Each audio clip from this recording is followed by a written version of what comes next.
D'abord, nous considérons que cette manifestation, elle est de toute façon historique par sa composition, sa diversité, Pierre reviendra dessus, et on l'espère par son ampleur, et que surtout, elle doit être à la hauteur des enjeux auxquels nous faisons face, à savoir une transformation profonde de la société française selon les canons du néolibéralisme, et ce qui a des conséquences dans de multiples champs sociaux et environnementaux, et qui explique aussi la grande diversité des organisations qui appellent à cette marée populaire.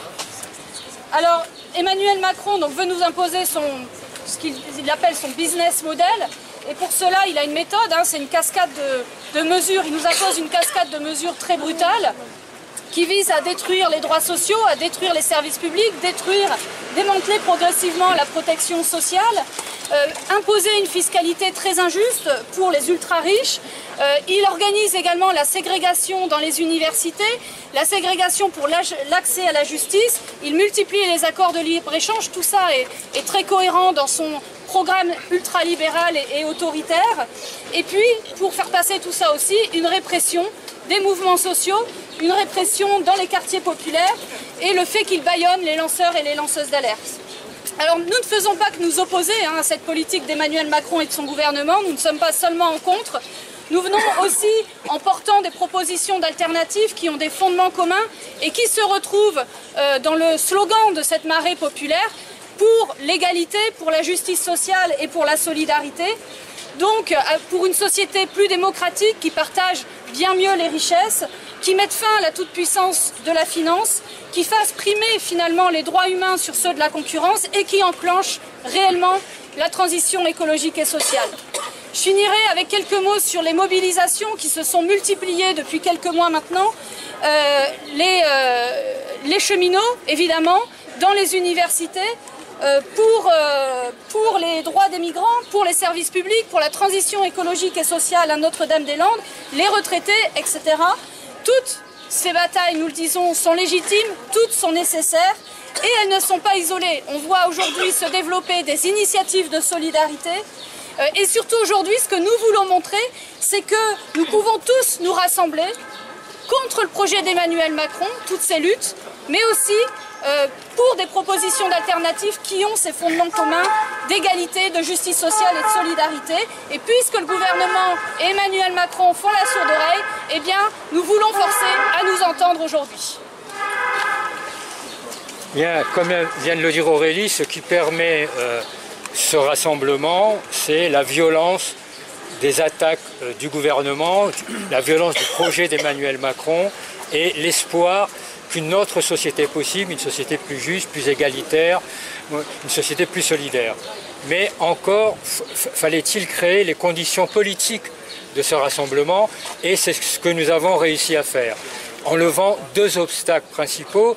Le premier obstacle, c'est la division historique entre les mouvements sociaux d'un côté, les politiques de l'autre, parce qu'il y a toujours la peur de l'instrumentalisation, et c'est une peur qui a des fondements, parce que les rapports entre les mouvements sociaux et les partis politiques ont un passif en France, et nous avons réussi à lever cet obstacle-là.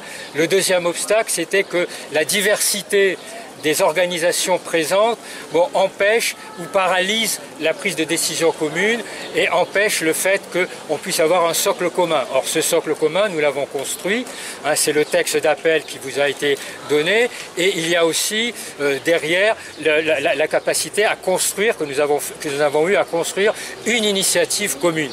Et donc ces deux obstacles ont été levés et ont permis que cette marée populaire puisse voir le jour.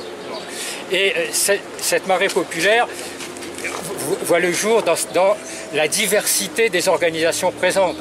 Associations très nombreuses, partis politiques, syndicats. Et pour faire cela, nous avons eu une méthode d'ailleurs que nous n'avons pas inventée, qui est issue du mouvement altermondialiste, des forums sociaux, qui est une méthode qui s'appuie sur deux piliers, qui est d'une part la recherche du consensus, c'est-à-dire l'égalité de traitement de toutes les organisations. Nous décidons ensemble, pas à l'unanimité, le consensus ce n'est pas l'unanimité, mais nous décidons ensemble, voilà. Et ensuite c'est le fait que, comme je l'ai dit tout à l'heure, il n'y ait pas d'instrumentalisation, il n'y ait pas de rapport de force brutal qui s'instaure entre les organisations présentes, et donc un traitement égalitaire des organisations. Et ce processus, dans ce processus, tout le monde a joué le jeu.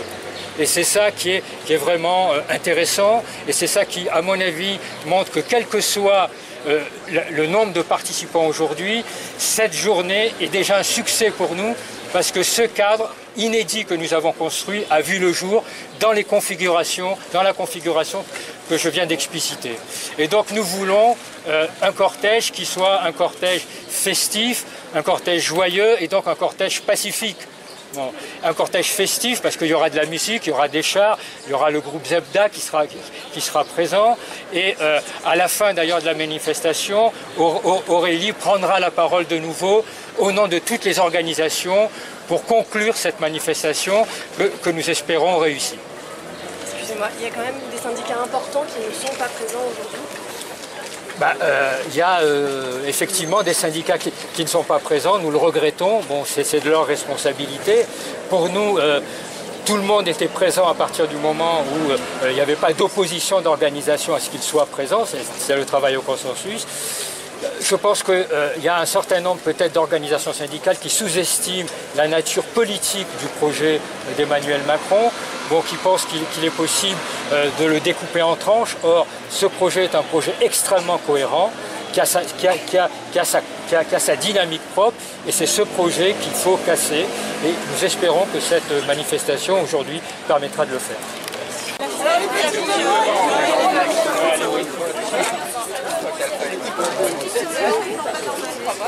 Il y a Olivier Besancenot qui manque à l'appel.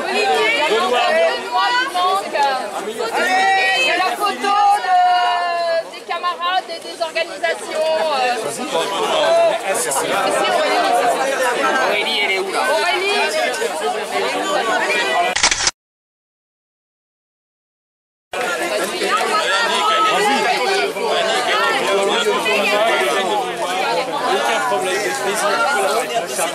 Il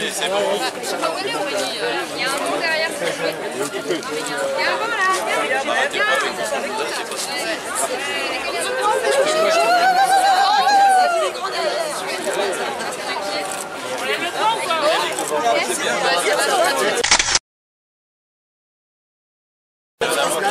Si quelqu'un peut en faire une pour tout le monde pour le souvenir.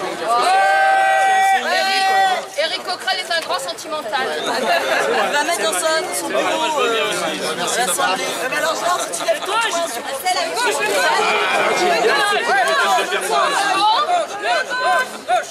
C'est bon? Merci à tout le monde. Merci. Bonne manif.